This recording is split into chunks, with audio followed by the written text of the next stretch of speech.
that beep only just covered? Christ, thank God you got that right. There wasn't much left of the imagination, Jim. I thought it was good for you. Honestly. Did you? I did. Yeah. Or good That- thanks. That's what you thought. No, yeah. it's good for you. Hello, Damian. Hello, William and GFU. James.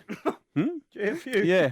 No, I heard it, Bill. No, I'm saying it to you. No, how are you, my friend? What's happening? Where are you going to start today? I want to start with the three big winners out of round 9. I'm still yet to work out what the best order of merit and how it goes to, but the three teams I'm referring to are Gold Coast, who I think have had the best fortnight, arguably. It is arguably, because they had a very good, they've had a good 2014 season for a period when Gary Ablett was still there, but beating Sydney in round 8, followed up by Fremantle in round 9, it does qualify to be part of that conversation. And they've their numbers, Jim, leading into these 2 weeks of good football were okay. They just hadn't had the wins to it. But look, at least they've now got confidence, I think, anyway, to back up what they're seeing on the stats with the more important part of that, the win. And it's always been, even when they've been a rubbish side, it's a tough road trip. It's a tough place to play Metricon. It is. And especially when it thumps down with rain. Which it did halfway through the second quarter. And they play the ground really well. So that's the first pillar for them for me. Yeah. If they can make that a fortress,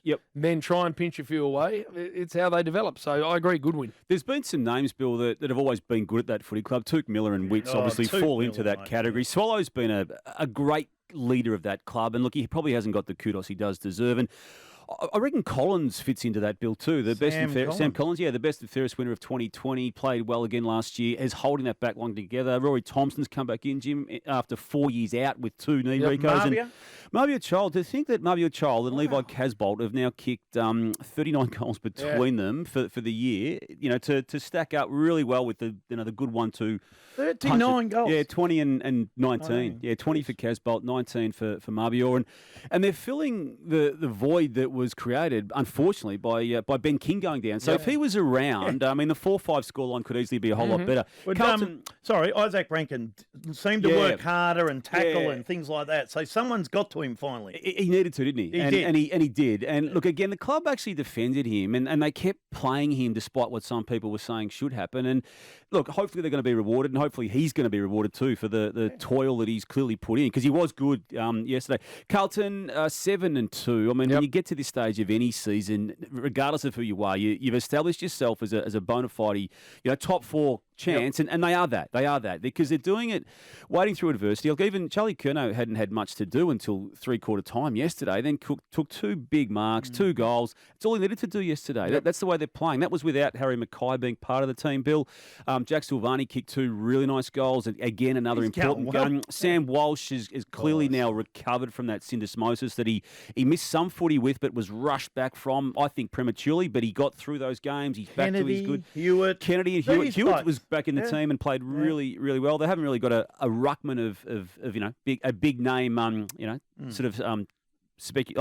chance, but they're getting the job done because Witts was Bruce was good yesterday. But 7-2. St Kilda got themselves to 6-3, so they lost to Port Adelaide 2 weeks ago, and Melbourne. You were actually quite defensive of what they did against Melbourne, Jim. I tried to tell both of you, mainly Fat, that in the second half against Melbourne, they were bloody good, St Kilda. We still lost by 7 goals, Jim. But they lost. They were 7 goals down at halftime. Yeah. It was the second hour of that game Yeah. where there were plenty of, I thought, really good signs. I did revisit it after you raised it. Then they turned Fat's mob over. They did so not. Sucked in. Geelong should have been in front by 4 or 5 goals at halftime. But that's the problem. They don't turn 'em seize over? opportunities, and then when the third quarter came around and they kicked 7 goals, they took it.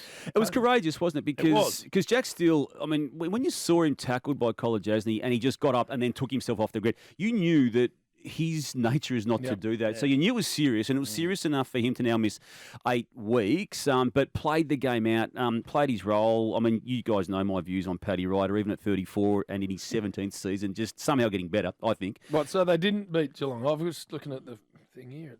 Did they win? Who won? It was 90-80, St Kilda by 10 points. What was a free kick? What with a Paddy Ryder was outstanding. They're going all right, St No, he Kilda. was. They Just are back far on the worst. Blues too, just for those who haven't caught up with it, the injury to Zach Williams, it has been diagnosed now as a high-grade calf, which is better than what it could have been and what it was feared to be, that being an Achilles. Now, a high-grade calf is probably going to take him out to the eve of the finals, but at least there's hope that he could be seen again in 2022 because an Achilles would have taken him out for 12 months. Exactly, it would have been done. 19 all, the free kicks, by the way, so, They'll obviously had a look at him at half time, didn't they? It's where they got him, wasn't it, Bill? It's where they got him and stage of the game.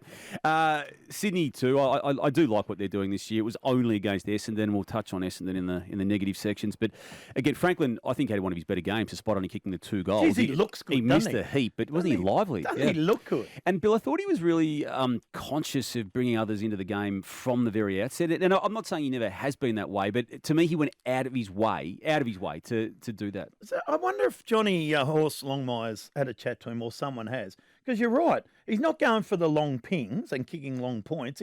And his field kicking is up there with Tomahawk, and there's another big forward that kicks beautiful.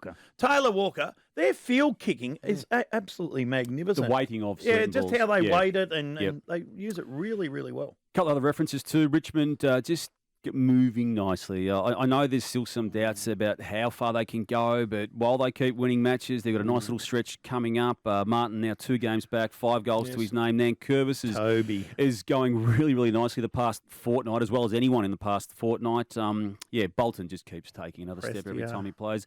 Western Bulldogs, again, it was only against Collingwood. I say that only because they're probably not going to figure in finals, but they needed a win. They got it. They got it through the midfield. They dominated the midfield. Yeah, if they get that going, everything sort of sorts itself out at that club, and they have now got it going again, or at least what we saw on round 9. The votes in that game, by the way, in the Herald Sun, Zach Butters 2, Zach Butters 3, Laddams 2. In the Bulldogs Pies game. Bulldogs Pies game. We're talking about Bulldogs Pies. It's Monday.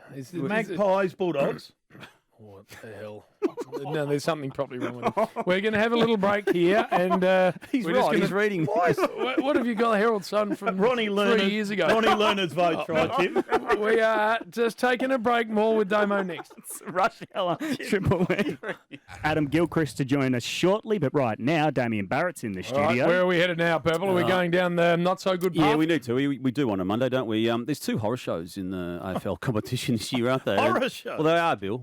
There's the names of North Melbourne and West Coast, and the horror component to it is the percentages that both these clubs have got. I was looking through the records last night, Jim. So North Melbourne right now is a 1-8 scoreline, but a percentage of 53.7. Now, just to historically compare, Fitzroy in its last season was 49.5. So we're in that bracket. Yep.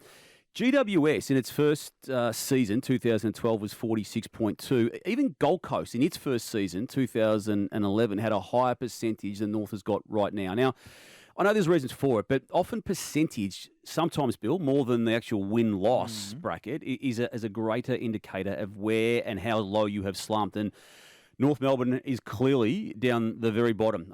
West Coast. West Coast is even further. They're on 50. They're on 40. Actually, they're on 49.9 if you want to go to the decimal point. So their last 5 matches, Melbourne obviously on the weekend did a number, 74 points. Last week, 75 points. The previous week, 109. Round 6, 84, and round 5, 63. So they're just Tatslotto numbers, aren't they? Telephone numbers in terms of what West Coast is doing. And North again were beaten by 60 points plus. Yeah, that's happened 7 of the last 8 weeks or something. West Coast going to come good, aren't they? Why would you say that? No, are they getting players? Will they get players back or not? They've had a lot of them back now. So why are they going so bad still?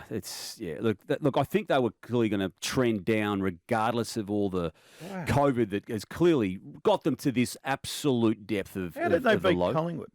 You do wonder that, don't you? You do wonder that. And then if you then look at take away the horror story component to the other 2 teams, but Essendon is enduring something pretty ordinary. I mean, the fakeness with which they play their footy and can get to a point in round 8 where they had nothing to lose against Hawthorn and wanted to celebrate that as that was a great club moment. But then the next week when they've got everyone available that's on their list at that point in time and just couldn't put up any form of proper resistance to the Sydney Swans. It's a real problem for this club. Now, given they were 2-6 last year and they're 2-7 this year. Oh, sorry, I'm talking West Coast now. The injury's okay. Oscar Allen.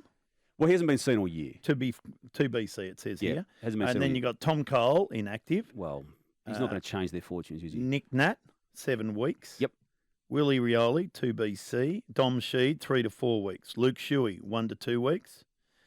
and Elliot Yeo 2BC. But so they've had access to those players along the way. Every club gets injuries. We've seen. I mean, Carlton played yesterday without its Coleman medal full forward. So it's just horrible. Just touched on Essendon and well, just with that, what did you think about Luke Parker? I didn't like it, Jim. So it's pretty demeaning of one of the opposition's key players. Yep. And what I read what Matty Lloyd said. I didn't hear it. Strong, and I'm like, I agree. That's when you got to fly the flag. That's when you've got to just say, mate, you're not trash talking and publicly humiliating one of our most important people without someone at least letting him know about it. Yeah. But no one did. No one did. Well, he didn't himself, Dylan Shield, and no one on behalf of Dylan Shield. Who was it at? Dylan Shield, was it? That's who it was at, Yep. Look, let's do it in order. I didn't like, again, this is a reflection on what he did, having seen it all weekend. I didn't like the motion that Parker did. Now, that's just my take on that. I don't think it's fitting. Him, who's an elite player for, a dozen seasons in the competition, needs to do that. You can make that point, in other ways where the public doesn't see it. But to your point, and the one that Matty Lloyd made very strongly yesterday on the Sunday Footy Show, my question is this.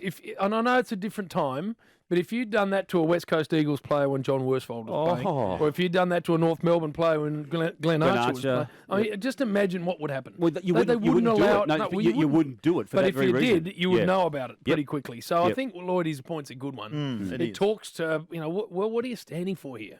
How are you allowing that to happen to one of your teammates? And he just didn't do it once. No, it went on for a while. Yeah.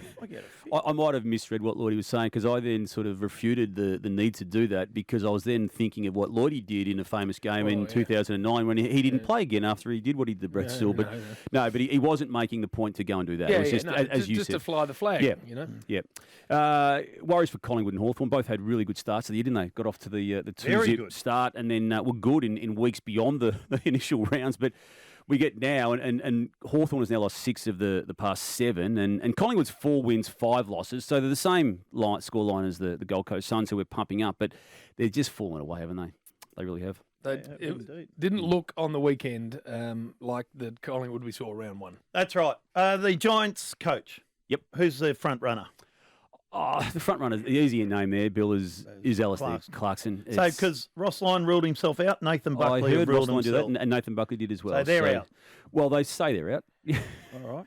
I mean, you don't trust if Dave anyone, Matthews, if Dave Matthews rang up Nathan Buckley and said, you don't have to go through any process, we want you to do it, would that change Nathan Buckley's decision to say I'm out? I don't know. Yeah. Look, you certainly, as we do in this game, Bill, say that. I mean, we heard Alistair Clarkson 100% say he's going to stay at Hawthorn last year, and then 2 days later sought to leave. So we hear what they say publicly, and then things can change. But no, I take them at their word for what it's worth, Bill. So at this Ross, point in the time. boss, is he going to ever coach again, or is he now getting into that sort of distance from his last gig where it's unlikely? There comes a time, doesn't there, where you've been out too long without being somehow involved in the game. Now, media doesn't quite cut it with that cut and thrust of footy, so he's probably on the borderline of that time out of the game now. Just doesn't want to do it? Is that what you're thinking? I think he was hurt last year. Yeah, now, exactly. again, the full versions of events are yet to be made public, and they probably won't be, but how he was approached to at least be part of the Carlton situation, he...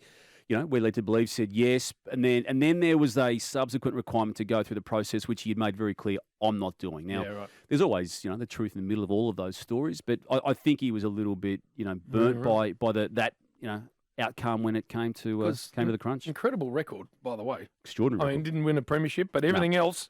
If you look at his win-loss and what he's done to 2 clubs... Yeah. It was enormous. Are we bussing? Yeah. Right. Oh, no. Couldn't have any more bussing. No, we're consolidating, Bill. We're only just going to have the 2 big islanders now. One at North Melbourne. How many is that? Well, we had 4 at one stage, but we've brought that one back from Port Adelaide. We've sorted the problem out over there. The bus is on the way back. Yeah, they're back across the highway, and that one at Tullamarine is already sort of starting to settle in there as well. We what might about even get Lathlane Park, Which the home one? of the West Coast Eagles? Oh well, that is. You're not even sending one across the Nullarbor. We did send one across a while It ago. didn't make it. We've actually even forgotten about that. Broke down Across the Nullarbor. near Kalgoorlie somewhere. I forgot about that one. That one's actually there. Yeah. Right, yeah. well, he's not even keeping track of your own money. They're lost cause, Jim. Good to see you, mate.